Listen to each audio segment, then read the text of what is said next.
ਅਸੀਂ ਉਸ ਰੁੱਖ ਨੂੰ ਬਿਆਨ ਬਾਈਬਲ ਨੇ ਕੀਤਾ ਹੈ। ਬਾਈਬਲ ਨੇ ਦੱਸਿਆ ਹੈ ਖੁਦਾ ਬਨ ਖੁਦਾ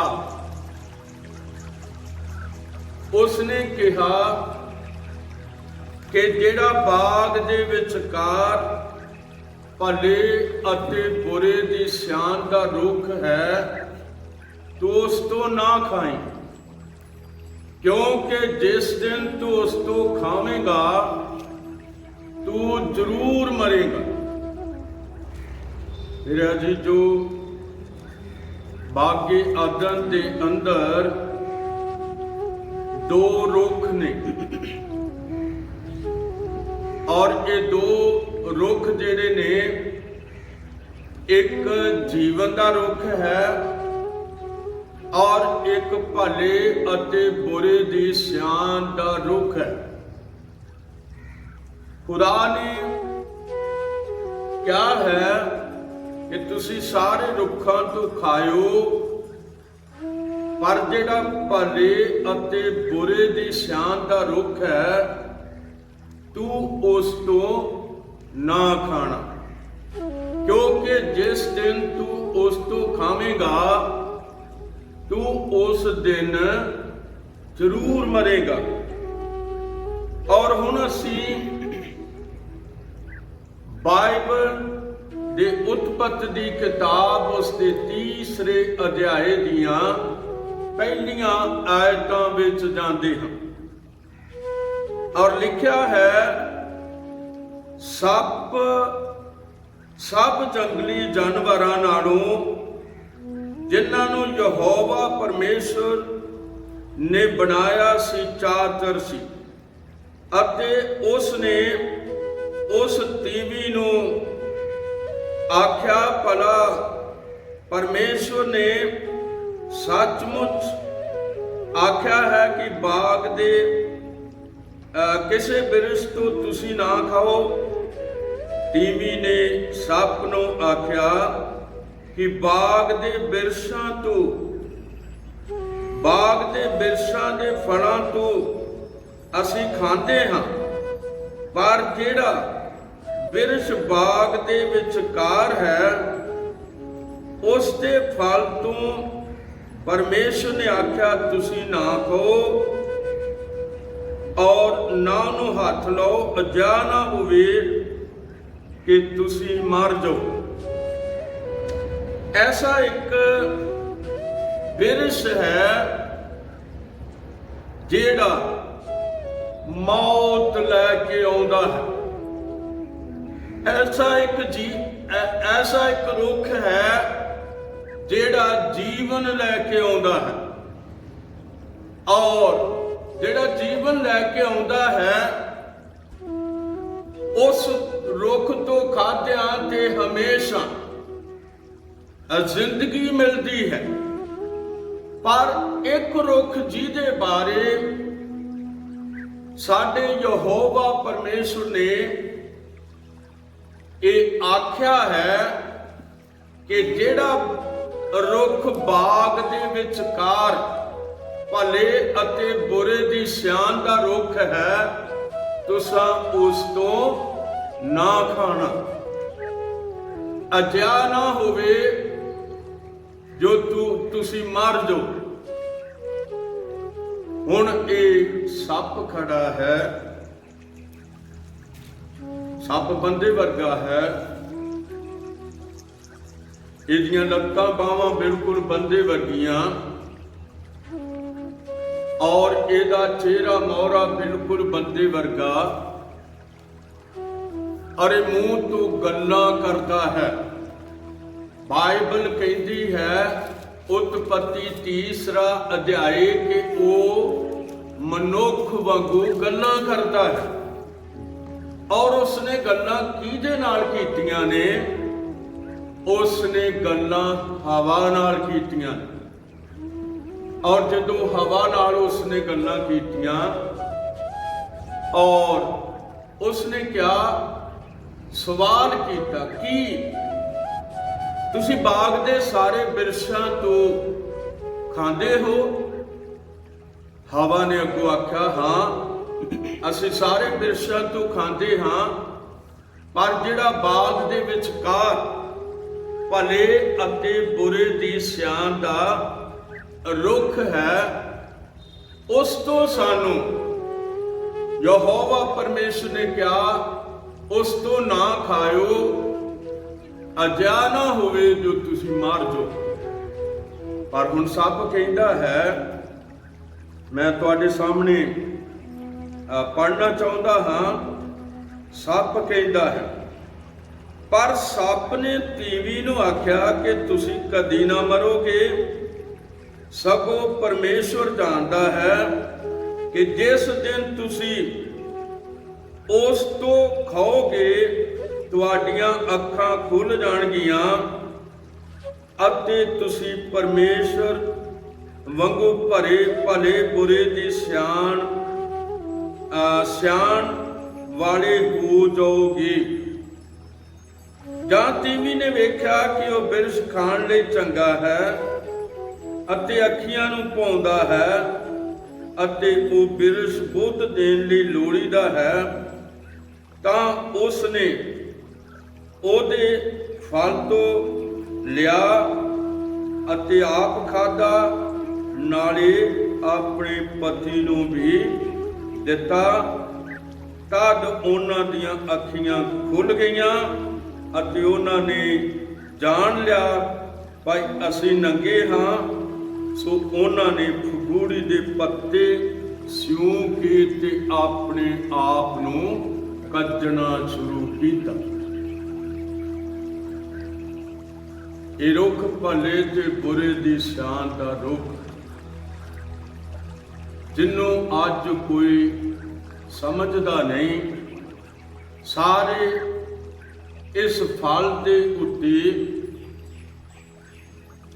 ਕਹਿੰਦੇ ਨੇ ਵੀ ਇਹ ਸੇਬ ਦਾ ਫਲ ਹੈ, ਤੇ ਬਹੁਤ ਸਾਰੇ ਸੱਪ ਨੂੰ ਰੁੱਖ ਤੇ ਚਾੜਦੇ ਨੇ ਕੈਲੰਡਰਾਂ ਦੇ ਵਿੱਚ, ਤੇ ਸੱਪ ਮੂੰਹ ਵਿੱਚ ਸੇਬ ਲੈਂਦਾ ਹੈ ਔਰ ਹਵਾ ਨੇ ਥੱਲੇ ਇਸ ਤਰ੍ਹਾਂ ਹੱਥ ਕੀਤੇ ਨੇ ਤੇ ਉਹ ਸੱਪ ਉਹਨੂੰ ਸੇਬ ਦਿੰਦਾ ਹੈ ਉੱਤੋਂ। ਅਜਿਹੀ ਗੱਲ ਨਹੀਂ ਹੈ ਕਿ ਸੱਪ ਕਿਸੇ ਰੁੱਖ ਤੇ ਚੜਿਆ ਹੋਵੇ। ਸੱਪ ਖੁਦ ਇੱਕ ਰੁੱਖ ਹੈ ਔਰ ਉਹ ਭਲੇ ਅਤੇ ਬੁਰੇ ਦੀ ਸਿਆਣ ਦਾ ਰੁੱਖ ਹੈ। ਉਸਨੇ ਜਦੋਂ ਆ ਕੇ ਹਵਾ ਦੇ ਨਾਲ ਗੱਲਾਂ ਕੀਤੀਆਂ ਨੇ ਤੇ ਉਸ ਦੇ ਨਾਲ ਉਹਨੇ ਚਤਰਾਈ ਦੀਆਂ ਗੱਲਾਂ ਕੀਤੀਆਂ। ਹਵਾ ਨੇ ਸੱਚ ਕਿਹਾ ਹੈ, ਜੋ ਕੁਝ ਯਹੋਵਾ ਪਰਮੇਸ਼ਰ ਨੇ ਆਦਮ ਨੂੰ ਆਖਿਆ ਔਰ ਉਹ ਹਵਾ ਨੇ ਆਦਮ ਕੋਲੋਂ ਸੁਣਿਆ ਔਰ ਹਵਾ ਨੇ ਕਿਹਾ, ਪਰਮੇਸ਼ਵਰ ਨੇ ਸਾਨੂੰ ਕਿਹਾ ਤੁਸੀਂ ਇਸ ਫਲ ਤੋਂ ਨਾ ਖਾਓ, ਕਿਉਂ ਜੋ ਤੁਸੀਂ ਜੇ ਖਾਓਗੇ ਤੇ ਮਰ ਜਾਓਗੇ। ਹੁਣ ਅਸੀਂ ਦੇਖਦੇ ਹਾਂ ਉਹ ਫਲ, ਉਹ ਰੁੱਖ ਕੌਣ ਹੈ? ਉਹ ਸੱਪ ਹੈ। ਔਰ ਸੱਪ ਤੋਂ ਅਸੀਂ ਵੇਖਦੇ ਹਾਂ ਕਿ ਉਸ ਭਲੇ ਤੇ ਬੁਰੇ ਦੀ ਸਿਆਣ ਦੇ ਰੁੱਖ ਤੋਂ ਉਹ ਕੌਣ ਹੈ? ਸੱਪ ਹੈ। ਔਰ ਹਵਾ ਨੇ ਉਸ ਤੋਂ ਖਾਧਾ ਔਰ ਉਸਨੇ ਆਪਣੇ ਪਤੀ ਨੂੰ ਵੀ ਦਿੱਤਾ ਹੈ।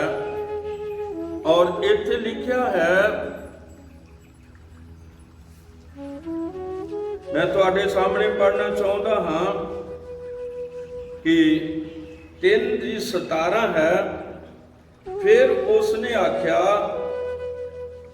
ਫਿਰ ਉਸਨੇ ਆਦਮੀ ਨੂੰ ਆਖਿਆ ਕਿ ਇਸ ਲਈ ਕਿ ਤੂੰ ਆਪਣੀ ਤੀਵੀਂ ਦੀ ਗੱਲ ਸੁਣੀ ਅਤੇ ਉਸ ਬਿਰਛ ਤੋਂ ਖਾਧਾ ਜਿਹਦੇ ਵੇਖੇ ਮੈਂ ਤੈਨੂੰ ਹੁਕਮ ਦਿੱਤਾ ਸੀ, ਭਾਈ ਤੂੰ ਉਸ ਤੋਂ ਨਾ ਖਾਵੇਂ, ਸੋ ਜ਼ਮੀਨ ਤੇਰੇ ਕਾਰਨ ਸ਼ਰਾਬਤ ਹੋਈ। ਉਹ ਅਸੀਂ ਵੇਖਦੇ ਹਾਂ वो फल खाधा गया और तीवी ने वो फल खान के बारे सब आदम नूं भी कहा। और असीं वेखते हाँ कि एक बीज सी, ये सप का एक बीज सी। तो असीं वेखते हाँ कि वो बीजा गया। कुछ रुख जिहड़े ने वो फलदार हुंदे ने, उन्हां नूं फल लगदे ने, मनुख उन्हां नूं खांदा है। और असीं वेखते हाँ कि वो जदों रुख के फल तो खाधा जाता है और उहदा बीज फिर सुट्टिया जाता है, उहदे तो फिर उहदे वर्गा एक रुख पैदा हुंदा है। पर जदों गल बाइबल करती है, खुदा दा वचन कहता है जबूर 127 के अंदर, और उथे जबूर 127 की 3री आयत विच लिखिया, बच्चे यहोवा वल्लों मिरास हन अते ढिड दा फल एक इनाम है। हुण एक ढिड दा फल है, एक रुख दा फल है। तो ढिड दा फल जिहड़ा है, असीं वेखदे हां कि ये मनुख है। ढिड दा फल मनुख है। इस करके खुदा ने कहा, मैं उस आयत नूं पूरी पढ़ना चाहुंदा हां जो जबूर 127 दी पहली आयत तो पढ़ना चाहुंदा। खुदा तुहानूं बहुत वड्डी किरपा देवे, तुसीं इहदे ते ध्यान दिओ और खुदा किरपा देवेगा।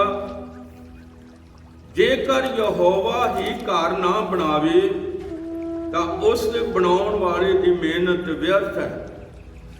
जेकर यहोवा ही शहर की राखी ना करे तां राखे दा जागना व्यर्थ है।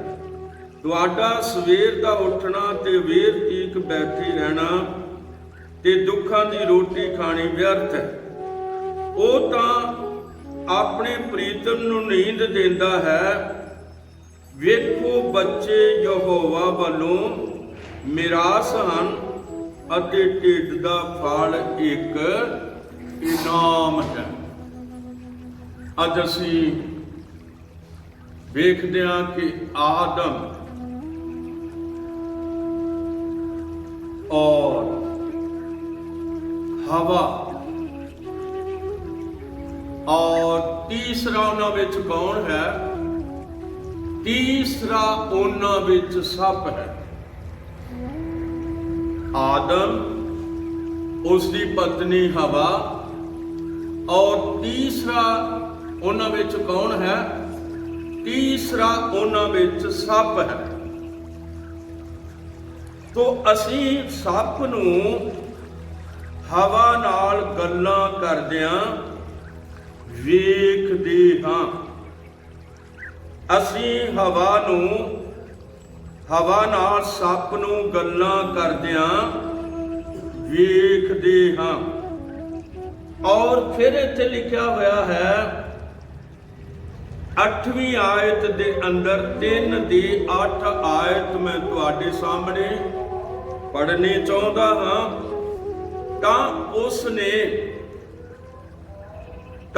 उन्हां ने यहोवा परमेश्वर की आवाज सुनी जद वो बाग विच ठंडे वेले फिरदा सी अते वो मर्द अते उसकी तीवी ने बाग दे बिरछां दे विचकार यहोवा परमेश्वर दे सामणेओं अपने आप नूं लुकाया। तद यहोवा परमेश्वर ने आदमी नूं पुकार के आख्या कि तू किथे है? वो लुक गए सी।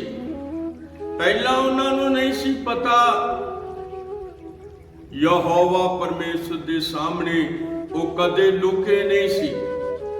पर अज जदों भले ते बुरे दी सियान ते बिरछ तो खादा है ते अज वो लुक गए ने, और इथों तक लुक गए ने कि वो अपने खुदा तो ही लुक गए ने। और कहता है वचन कहता है यहोवा परमेश्वर दे सामने अपने आप नूं लुकाया। तद यहोवा परमेश्वर ने आदमी नूं पुकार के आख्या कि तू किथे है?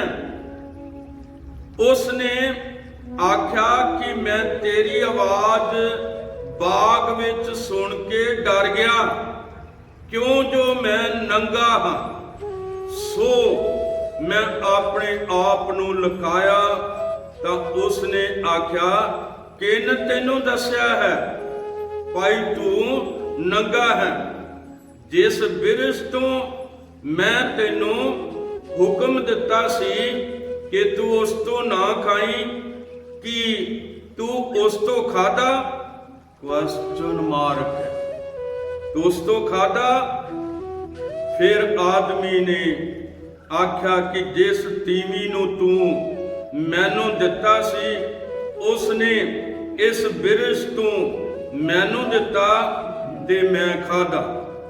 तद यहोवा परमेश्वर ने तीवी नूं आख्या कि तू एक की कीता? तीवी ने आख्या कि सप ने मैनू भरमाया तां मैं खादा। फिर यहोवा परमेश्वर ने सप नूं आख्या भाई इसलिए कि तू ये कीता, तू सारे जंगली जानवरां नालों शराबी है। तू अपने ढिड दे भार तुरेगा अते अपने जीवन दे सारे दिन तू मिट्टी खाया करेगा। मेरे अजीजो, असीं वेखदे हां जो कुछ परमेश्वर कहता है वो हो जाता है। उसने क्या चंद सूरज सितारे असीं वेखदे हां, परमेश्वर ने क्या वो बन गए। और फिर उसने जमीन अते आसमान नूं बनाया, वो बन गए। और हुण असीं वेखदे हां कि जे उन्हें सप नूं कहा कि तू हुण ढिड दे भार तुरेगा,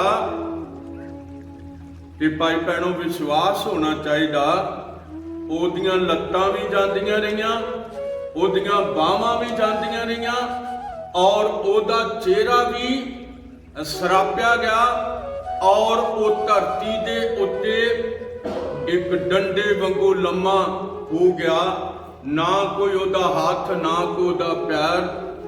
और ये कौन सी जिसने ये किया? ये लूसीफर है जिसने सप की वरतों की।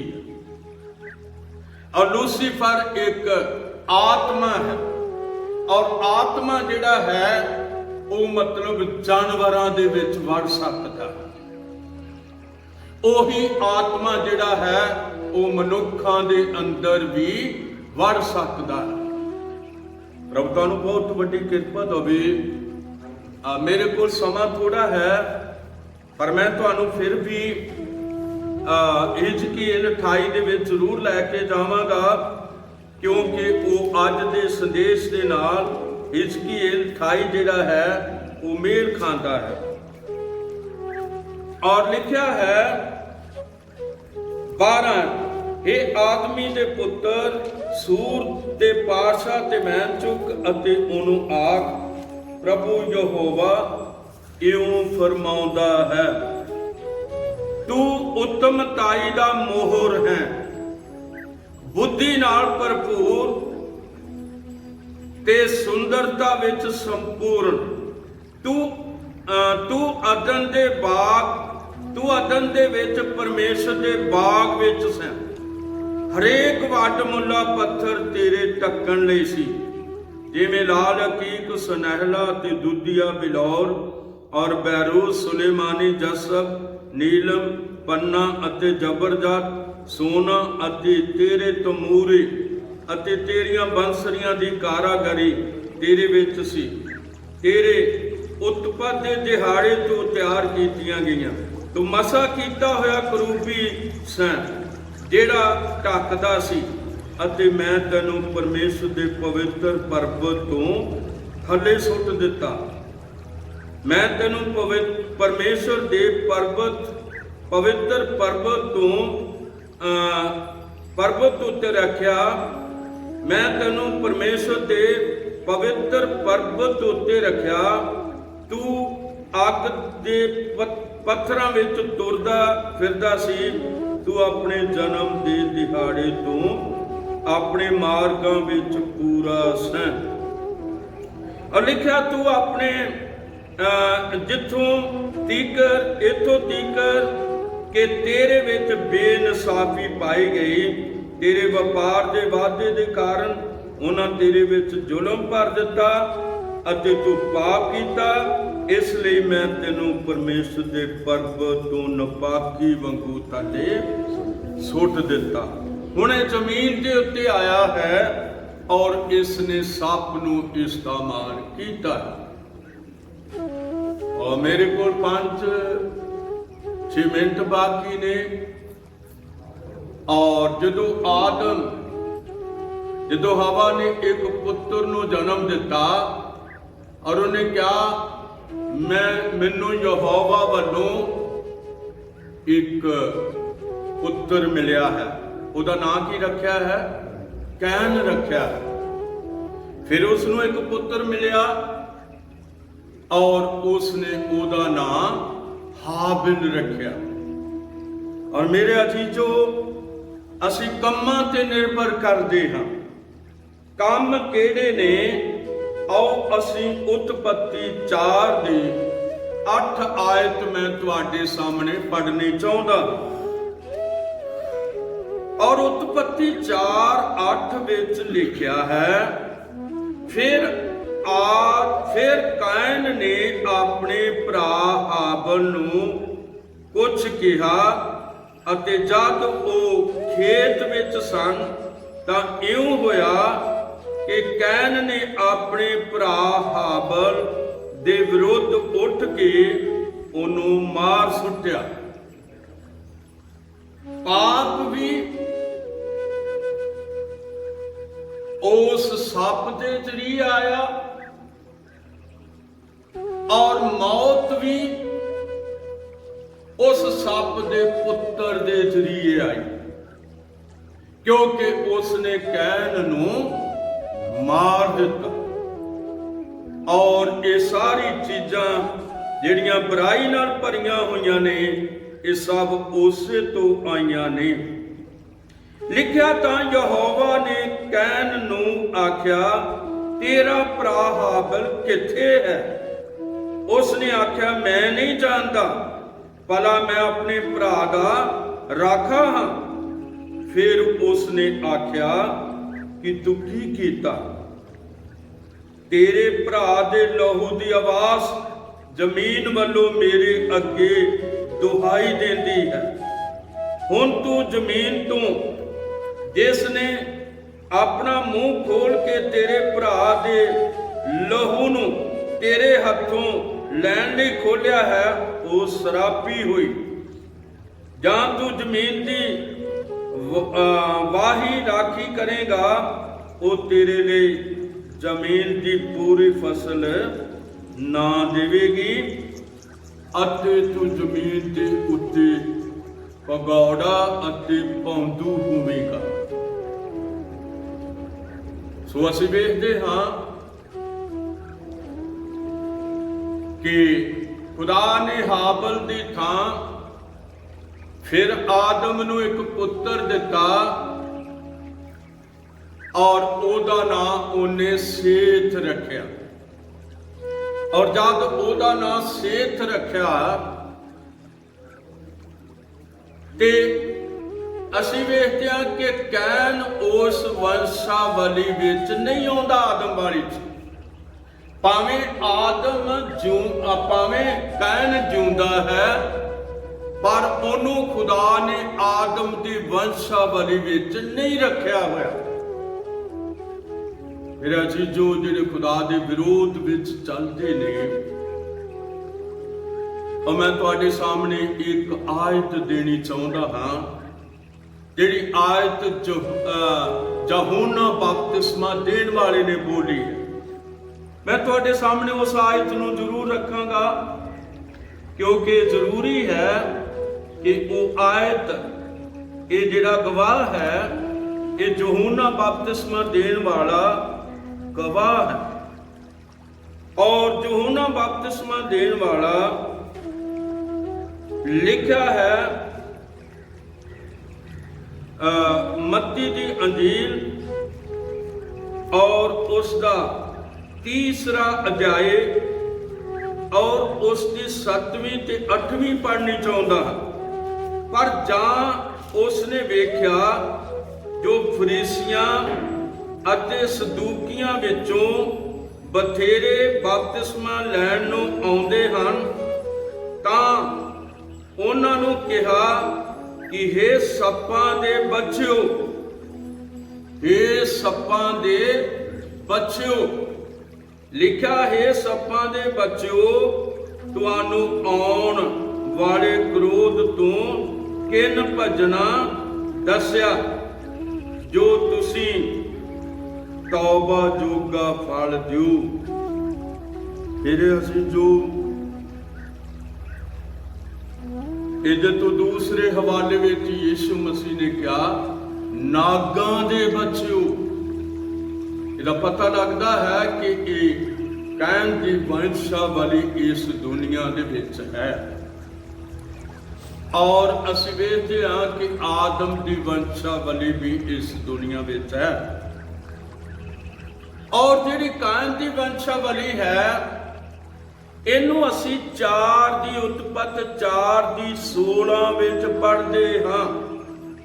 ਔਰ ਲਿਖਿਆ 4 ਦੀ 16 ਵਿੱਚ, ਜੋ ਕਾਇਨ ਯਹੋਵਾ ਦੇ ਹਜ਼ੂਰੋਂ ਚਲਿਆ ਗਿਆ ਔਰ ਆਦਨ ਦੇ ਚੜ੍ਹਦੇ ਪਾਸੇ ਨੋਦ ਦੇਸ਼ ਵਿੱਚ ਜਾ ਵਸਿਆ, ਅਤੇ ਕੈਨ ਨੇ ਆਪਣੀ ਤੀਵੀ ਨਾਲ ਸੰਗ ਕੀਤਾ ਤੇ ਉਹ ਗਰਭਵਤੀ ਹੋਈ ਅਤੇ ਹਨੋਕ ਨੂੰ ਉਹਨੇ ਜਨਮ ਦਿੱਤਾ।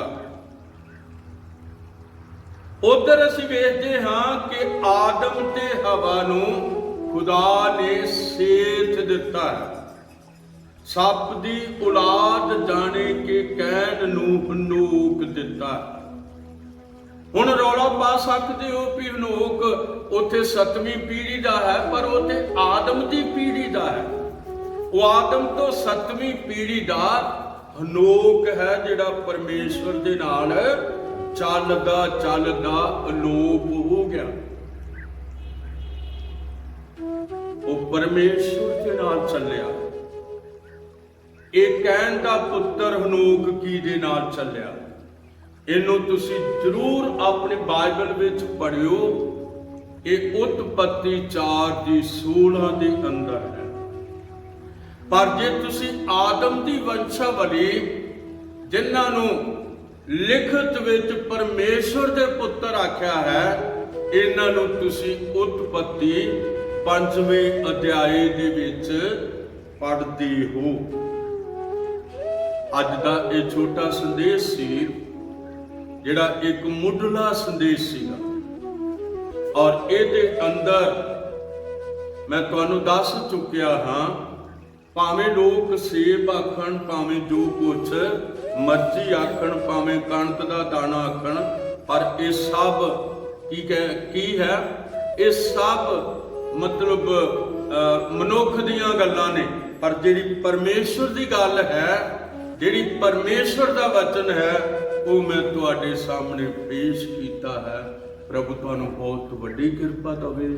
ਆਓ ਅਸੀਂ ਪ੍ਰਾਰਥਨਾ ਵਿੱਚ ਜਾਂਦੇ ਹਾਂ। ਸਾਡੇ ਜਿਉਂਦੇ ਪ੍ਰਭੂ ਯਿਸੂ ਮਸੀਹਾ,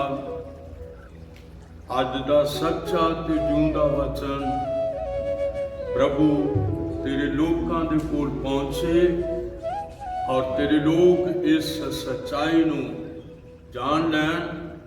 ਔਰ ਪ੍ਰਭੂ ਯਿਸੂ ਮਸੀਹਾ, तेरा धन्नवाद होवे। प्यारे खुदावन यीशु मसीह बहुत वड्डी कृपा देनी, तेरा शुक्र होवे, तेरी चाह, तेरा धन्नवाद। दुआ यीशु मसीह तेरे नाम विच है। खुदावन तू अपने लोगों को बरकत दे और वो मौत जिहड़ी एक बवा बन के इस धरती के उत्ते आई हुई है, जिहड़ी कदे धरती ते पैदा नहीं सी कीती गई, पर इस सप के जरिए मौत धरती के उत्ते आई है। प्रभु तू अज भी जीवन देने की शक्ति रखता है। तू मुर्दियां नूं जिंदे कर दिता सी, जिहड़े मौत ने मार दिते सी। और प्रभु जब मौत ने तेरे उत्ते हमला किया ते तू भी मौत नूं जित लिया और मौत भज गई और कब्र सी जिहड़ी वो भी खुल गई, क्योंकि तू जीवन दा फिरस, तेरे अंदर वो जीवन। खुदावन खुदा तेरा शुक्र। दुआ यीशु मसीह के नाम विच मंग। हाँ।